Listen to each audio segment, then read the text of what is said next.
Dan firman Allah Subhanahu wa taala, qad aflahal mu'minun alladzina hum fi sholatihim khashi'un. Surah Al-Mu'minun ayat 1 sampai 2. Sesungguhnya beruntunglah mereka-mereka orang yang mukmin yang pada waktu salat mereka khusyuk. Nah, khusyuk dalam salat.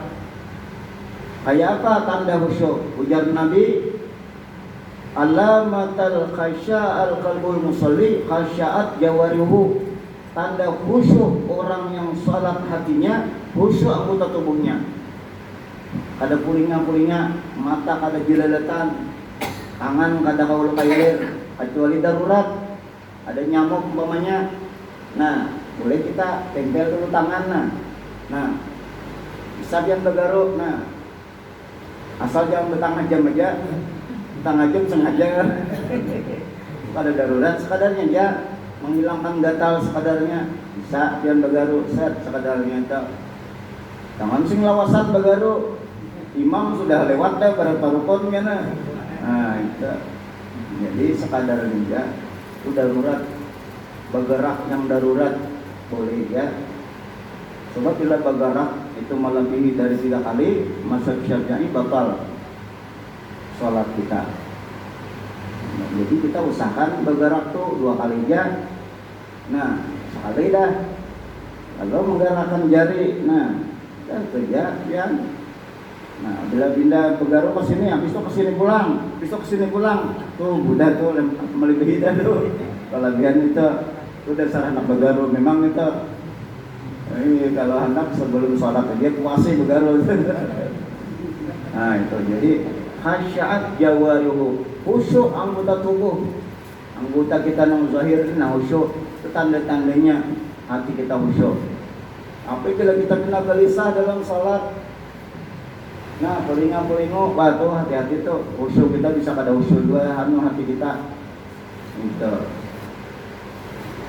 Rasulullah bersabda, innamas salatu tamasukunun wa takhaddu'un wa tahasyu'un. Artinya sesungguhnya salat itu merupakan ketenangan, sikap tunduk dan sikap khusyuk. Nah itu, jadi orang salat itu tunduk, tawadhu di hadapan Allah Ta'ala, tawadhu dengan Rasulullah. Kita mengumpati sunnahnya Rasulullah, tawadhu. Makanya orang dalam salat itu banyak di sana ada syukur, ada sabar, ada tawadhu, macam-macam di dalam salat itu. Makanya salat ini pahalanya besar juga di situ. Kan harus sabar menunggu imam dahulu, kada boleh kita mendahului imam ya kalau mendahului imam pamannya kada boleh. Biar imam itu nang kaya apa hanya panjangnya, makanya imam ini galai banget. Jadi dia torai cari imam nang sederhana kan. Itu ujar Rasulullah, khairul umur awsatuha, sebaik perkara sedang-sedang aja. Jangan gue imam terlalu panjang. Jangan sampai orang berkuriak di belakang.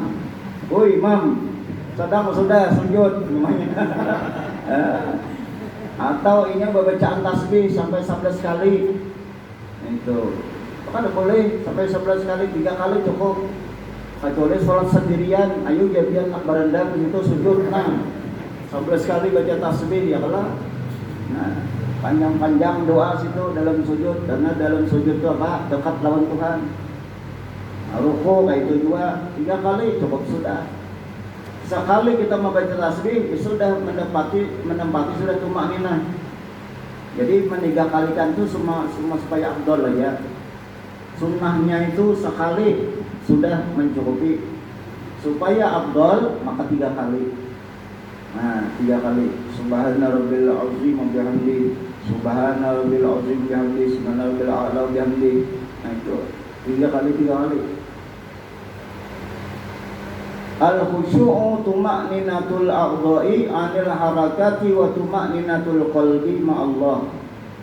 Artinya khusyuk ialah tenteram segala anggota daripada gerak-gerik dan tenteram hati dengan Allah SWT, menghadap diri, hati dan pikiran kepada Allah atau tawajuh kepada Allah SWT.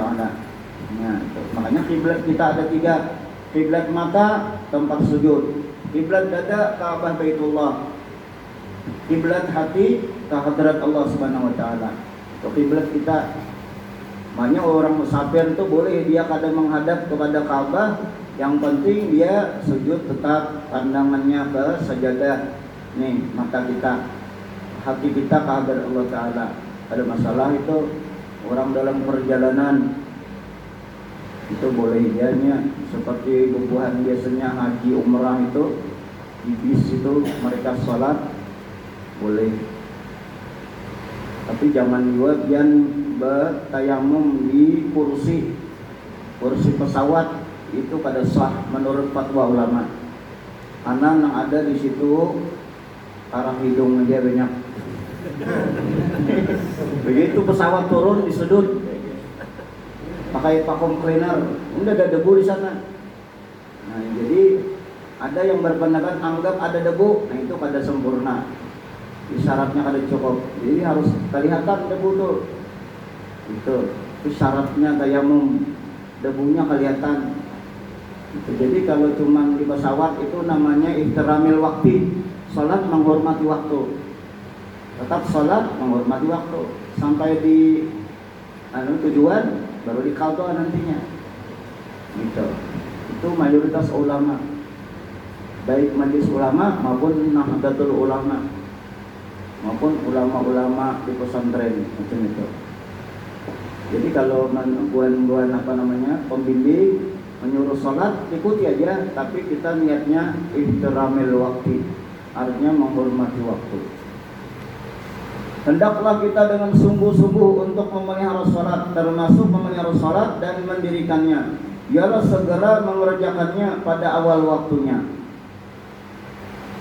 Yang boleh yang menunda sholat itu hanya majlis ilmu. Ujar Imam Syafi'i, sepaling afdal kefarduan itu adalah menuntut ilmu, belajar ilmu. Boleh sholat ditunda kalau babnya dalam hal membahas ilmu yang fardu ain belum tamat, belum cukup lagi, belum pas, maka dihabiskan sampai waktunya bertambah jam, umpamanya lewat, kada masalah. Makanya di Sompol tuh kadang Isya jam 10, kadang jam 9. Apalagi Isya memang boleh. Isya itu sampai tengah malam. Paling afdal Isya itu tengah malam. Paling afdal salat Isya. Kalau yang lain itu afdal di awal waktu. Tapi kalau dia majlis ilmu boleh termundur waktu tadi. Yang penting jangan habis. Umpamanya asar jam 4, setengah 5 baru selesai membahas ilmu, boleh ya majlis ilmu. Yang lain tidak boleh berzikir pian, umpamanya tidak boleh, segera itu. Bersalawat umpamanya segera tinggalkan dulu. Nah itu. Jadi kalau majlis ilmu boleh itu pian, karena apa? Paling afdal dari Imam Syafi'i, kefarduan paling afdal adalah menuntut ilmu. Karena orang menuntut ilmu ini, salat tanpa ilmu kada sempurna, haji tanpa ilmu kada sempurna, umrah tanpa ilmu kada sempurna, puasa tanpa ilmu kada sempurna, zakat tanpa ilmu kada sempurna, semuanya. Ya kalau nikah aja tanpa ilmu kada sempurna. Nah, jadi ilmu ini yang utama itu. Makanya boleh menunda salat karena pelajari suatu ilmu, selama ilmu tadi fardu ain sifatnya, fikih, tauhid, tasawuf. Nah itu fardu ain boleh itu. Jadi jangan dimarahi kalau ada orang terlambat. Oh ya itu kelawasan belajar, wah boleh itu. Nang boleh apa? Kalau kada belajar, kalau ada tahunya, protesnya. Orang majlis talim di protesnya apa itu ya, lewat sudah tuh lewat. Nah itu jangan belajar itu. Kalau orang belajar kan ada masalah itu, asal jangan lewat waktunya sampai habis. Nah itu hebatnya ilmu tuh nah. Boleh nang lain kada bisa pian, apalagi dia bertukangan. Belum selesai. Wah ada boleh. Menuntut ilmu tidak boleh itu. Nah itu pian tuh, karena pentingnya itu ilmu. Hendaklah kita dengan sungguh-sungguh untuk memelihara salat, termasuk memelihara salat dan mendirikannya, biar segera mengerjakannya pada awal waktunya. Dalam hal ini terdapat banyak keutamaan yang besar dan bukti atas kecintaan kepada Allah SWT dan kesegaran mendapatkan keridaan dan kecintaannya. Rasulullah SAW bersabda, awalul waqti ridwanullah wa akhiruhu aqullah wa innal abda la yusalli salata wa lam yukhrijha min waqtiha wa lima fatahu awalul waqti khairun lahu minad dunya wa ma fiha. Artinya awal waktu adalah keridaan Allah dan akhirnya adalah maafnya Allah. Seharusnya hamba menunaikan salat dan tidak mengeluarkannya dari waktunya. Sungguh awal waktunya yang dilewatkannya lebih baik baginya daripada dunia beserta isinya. Adalah buruk bagi orang mukmin apabila waktu salat telah masuk, ia tetap mengurusi dunia. Buruk tuh mengurusi dunia masih, dan tidak meninggalkannya serta tidak menunaikan kewajiban yang ditetapkan Allah SWT atasnya. Hal itu tidak lain disebabkan oleh kelalaian yang besar dan pengetahuan yang sedikit terhadap Allah SWT serta keinginan yang lemah terhadap akhirat. Adapun penundaan salat hingga keluar waktunya atau sebagian berada di luarnya, maka hal itu tidak boleh dan berdosa. Berdosa bila bukan urusan ilmu tadi. Pertama, salat pada istilah logat, itu bahasa adalah berdoa memohon kepada Allah Subhanahu wa taala. Kedua, salat pada istilah syariat adalah aqwalul muftatahatun bitakbir wa muhtatamatun bitaslim bi arkanin makhsusatin. Artinya pada istilah syariat, salat ialah perkataan atau bacaan-bacaan yang dimulai dengan takbir dan diakhiri dengan salam dengan rukun-rukun yang sudah ditentukan. Adapun syarat-syarat sah salat adalah: satu, suci badan, suci pakaian, dan suci tempat dari segala najis, bersih. Yang kedua, suci badan dari hadas kecil dan hadas besar, yaitu mandi setelah senggama. Wudu, niat wudunya kayak apa? Niatnya karena junub, jadi bukan untuk sholat niatnya karena junub. Karena habis mandi wudu lagi khusus untuk sholat. Nah itu, jadi karena junub supaya kada makruh itu. Dan bila orang junub itu pemalaman junub laki bini itu dapat mewarisi kefakiran. Minimal yang basuh wudu dulu, ada tahan mandi silahkan wudu, ayo jangan sambung tidur dulu. Nah bisa macam itu. Nah, itu anak mau ulangnya aja dia itu sunat wudu dulu. Kan mau ulang benar. Mau ulang baru kedua. Orang hanya kawin mengelola, yang tua-tua kan ada lagi sudah ya kalau ya sambung lagi sudah. Itu jadi ujar bini kawakah lagi aja. Nah penyerah aja lagi. Penyerah aja lagi. Itu dia. Anak mau ulang aja sunat wudu dulu supaya gawian mau ulang tadi ada makruh. Itu maksudnya. Kedua, suci badan dari hadas kecil dan hadas besar, yaitu mandi sekali senggama. Ketiga, menutup aurat. Menutup aurat itu laki-laki bainas surrati wa rukbatain, antara pusat sampai lutut. Nah, jadi kalau ada orang darurat, ini ada punya baju, ini punya aja, sarung aja, maka tutup pusat sampai ke lutut, ini di bawah pada lutut sedikit, sah salatnya. Kalau dia memang ada baju, tapi kalau ada baju makruhnya. Sengaja anak bermodel-model masuk ke masjid, nah bawa ke sarung aja, misalnya Allahu Akbar, bingung orang melihat, maka itu nanti melanggar adab. Jadi soal adab namanya, artinya jelek adab. Sedangkan adab itu, kalau ilmi, adab itu puncaknya ilmu. Nah, jadi tetap juga pakai baju meskipun batasan laki-laki baina surrati wa rukbatain, antara pusar dan dua lutut. Itu batasnya aurat laki-laki. Ibu-ibu seluruh batang tubuh kecuali muka dan telapak tangan. Ibu-ibu. Jadi harus ditutup aurat. Kemudian baju pakaian juga jangan sembarangan juga, gambar wayang, gambar burung, makro juga itu. Gambar bulan umpamanya, sudah nalang bulan, makro juga. Jadi jangan sampai warna pakaian gitu macam-macam, bermodel-model belangnya. Jadi kalau hendak berwarna, warna coklat aja, hijau aja. Nah itu, jadi jangan kena macam-macam, model-model, gambar-gambar apa-apa, kereta api ada juga. Umpamanya tuh, nah itu makruh tuh. Kenapa? Sebab mengganggu karena orang khawatir orang waswis. Mau coba bagusnya untuk kereta api. Nah itu, jadi itu makruh. Kada rusak sholatnya tapi dia makruh. Arti makruh itu kada disukai. Gitu. Kemudian sholat pada waktunya. Nah pada waktunya, waktu zuhur batasnya di mana.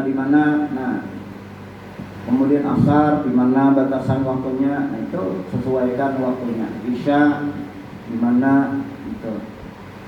Maghrib dengan isya itu sebenarnya sama-sama isya. Itu dalam fikih itu maghrib itu asalnya isya juga, disebut isyaul aula namanya. Kalau isya yang kedua namanya isya usaniyah, isya yang kedua.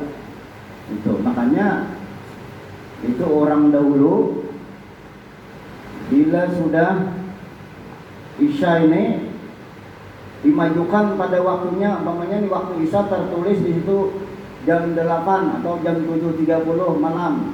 Boleh dia gawi jam 7 sudah digawinya isya. Karena anak musafir boleh. Itu pian bedanya tuh. Selama dah gelap dah nih matahari kada ada lagi. Matahari bujur-bujur hilang dah, kada ada lagi dah. Pancaran-pancaran yang kemerahnya itu kada ada lagi sudah. Nah, boleh sudah tiang anak isya kepada hulu pada nang sebelum di masjid. Kalau ada hendak bepergian umpamanya kan, boleh itu. Nah itu. Dahulu pernah Yai Mujtaba Ismail MA alumni Mesir, itu jurusan ilmu syariah di Mesir kan, pimpinan pesantren yayasan Al-Falah Banjarbaru, sempat ketua MUI juga kalau di sini dulu Sidin. Nah itu pernah Sidin bisa bercepat membawa jamaah itu. Nah itu karena ada keperluan hajat, jadi boleh. Untuk isya yang lain kada boleh, maghrib pada hulu pokoknya kada boleh. Nah, karena belum gelap lagi. Itu matahari belum tenggelam, karena syarat maghrib itu matahari tenggelam. Gitu.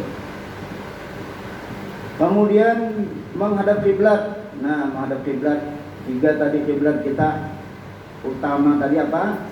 Dada menghadap Baitullah. Kemudian hati menghadap Allah. Kemudian apa lagi? Mata kita ke sajadah, tempat sujud.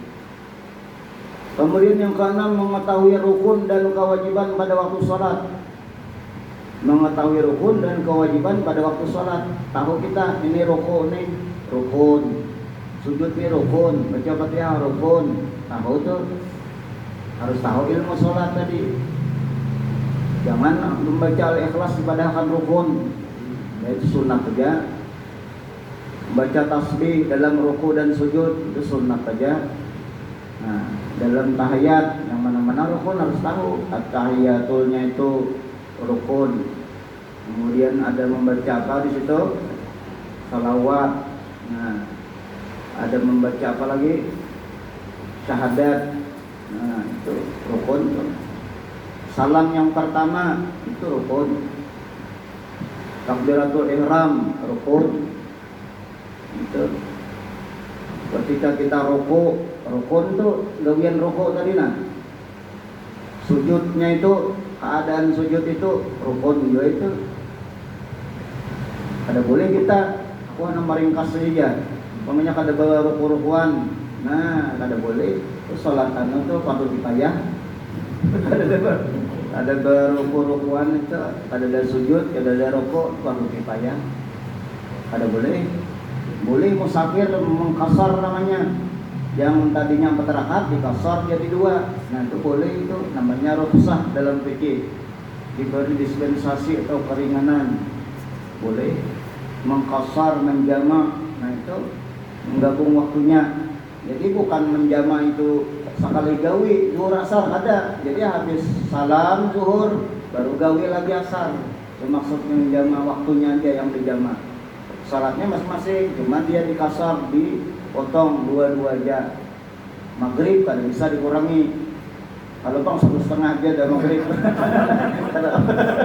Jadi maghrib itu dia sudah tetap, sudah itu partai namanya tetap sudah. Subuh tetap 2 awal, 1 aja ada serakaat aja subuh awal itu ada dalilnya itu. Nah, itu. Kemudian mengetahui yang membatalkan ibadah sholat, harus tahu kita yang mana membatalkan dalam sholat. Makan, minum, ya kalau lah, apalagi kantor, ya kalau lah. Nah, tadi bergerak berlebihan, tadi bepandir di luar hal yang di dalam sholat ditentukan, di luar yang disyariatkan, bepandir tidak bisa. Kalau bepandir subhanallah ya menegur imam tersalah, itu disyariatkan. Itu bagi laki-laki. Kalau gini-gini kan menempuk nah itu jangan juga biar tak ini wah salah. Nah kalau biar sholat jangan berbalas suara, jangan. Jadi kayak ini jangan. Nah, tapi laki-laki utamanya dahulu yang dekat dengan imam supaya imam mendengar tuh. Itu memberitahu isyarat bahwa imam ada tersalah. Rukun salat ada 13. Pertama niat, meletakkan niat di hati pada ketika mengucap takbiratul ihram. Nah, cukup kalau lah sudah. Mudah-mudahan ada berkah manfaatnya. Insyaallah kita sambung lagi akan datang. Ya, mudah-mudahan lah kita semuaan siap walafiat, mudah-mudahan diluaskan siang halal, mudah-mudahan diberi Allah Ta'ala tambahan rahmat, nikmat, barakah, taufik dan hidayah, ilmu manfaat, hikmah melalui kekeluargaan. Ini terqabul bismillahir Nabi bismillahil Fatihah. A'udzubillahi minasyaitonir rajim. Bismillahirrahmanirrahim.